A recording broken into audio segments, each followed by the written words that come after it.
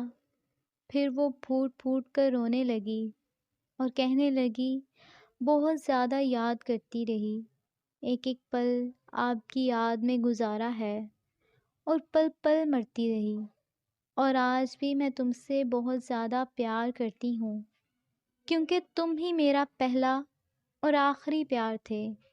میری امی نے آپ کا بہت زیادہ انتظار کیا تھا، مگر آپ نہ آئے۔ اس کے بعد میرے کافی رشتے آنے لگے، میں مسلسل انکار کرتی رہی۔ پھر ماں باپ کی عزت کا بھی خیال تھا۔ آخر مجھے اپنی محبت کی قربانی دینی پڑی، اور پھر میں نے شادی کے لیے ہاں کہہ دی۔ شادی ہو جانے کے بعد مجھے ایک راز کا پتہ چلا جو میرے شوہر نے مجھے بتایا تھا۔ تم جس ہوٹل پر کام کرتے تھے وہ میرے بابا نے ہی بند کروایا تھا، اور انہوں نے اس ہوٹل کے مالک کو بہت سے پیسے دیے اور کہا کہ تمہیں تمہارا گاؤں چھوڑ کر وہ ہمیشہ ہمیشہ کے لیے دوسرے ملک چلا جائے، اور میرا باپ ہمیں لے کر نئے گھر میں شفٹ ہو گیا تاکہ تم کبھی بھی مجھے تلاش نہ کر سکو، کیونکہ میرے ابو ہی ہماری شادی میں رکاوٹ بنے ہوئے تھے۔ تم غریب تھے، اس لیے وہ تم سے میری شادی نہیں کرنا چاہتے تھے، اور اسی لیے انہوں نے یہ سب چال چلی تھی، مگر میری ماں یہ سب نہیں چاہتی تھی۔ سب پتہ ہونے کے بعد بھی وہ مجبور تھی، اس لیے چپ تھی۔ شادی کے بعد جب مجھے حقیقت کا پتہ چلا تو میری تو زندگی ہی اجڑ گئی۔ میرے شوہر سے نہ بن پائی۔ شادی کے دوسرے سال ہی وہ مجھے طلاق دے کر ہمیشہ کے لیے دوسرے ملک چلا گیا۔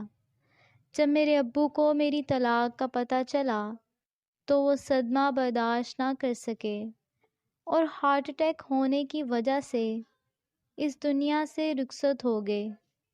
1 سال تو میرا اسی طرح گزر گیا۔ پھر میں آپ کو ڈھونڈنے کی کوشش کرنے لگی کہ کہیں آپ مجھے مل جاؤ اور میں ساری حقیقت آپ کو بتا دوں۔ بہت دعاؤں کے بعد آج آپ مجھے مل ہی گئے ہو۔ اس کے بعد وہ رونے لگی۔ یہ سب سننے کے بعد میری آنکھوں میں بھی آنسو آ گئے۔ پھر ہم نے مل کر ایک فیصلہ کیا، شادی کرنے کا فیصلہ۔ شاید قسمت کو یہی منظور تھا۔ سمیرہ اور میں نے سادگی سے نکاح کر لیا۔ میرے گھر والے اور سمیرہ کی ماں کو اس شادی سے کوئی اعتراض نہ تھا۔ آج اس بات کو 3 سال کا عرصہ گزر گیا ہے۔ میں لاہور شہر میں ایک بہت بڑا ریسٹورنٹ چلا رہا ہوں۔ اللہ تعالیٰ نے ہمیں 2 بچوں سے بھی نوازا ہے۔ سمیرہ اور میں اپنے بچوں کے ساتھ ایک خوشگوار زندگی گزار رہے ہیں۔